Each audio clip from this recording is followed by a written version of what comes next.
police force in Connecticut face misdemeanor charges stemming from an incident in June when a man was injured during a ride in a police van that left him paralyzed. It's hard to see officers charged, but it's also part of what we've been talking about since the beginning.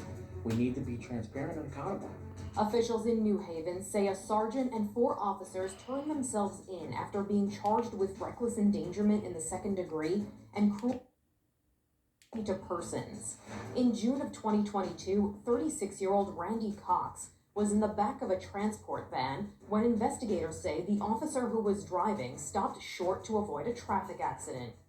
Video from inside the van shows Cox was thrown to the back of the vehicle and hit his head. He told the officer that he was hurt, and while an ambulance was called, the driver continued on to the detention facility.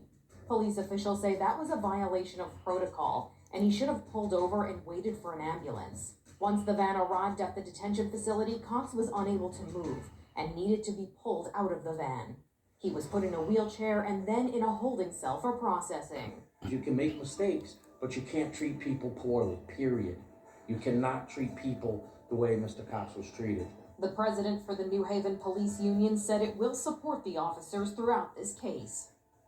The attorney representing Mr. Cox says his client will never be the same. What's happened here today is never going to change the fact that Randy Cox is paralyzed from the neck down, and that his life since June 19th, since Juneteenth of 2022 has been irreparably altered.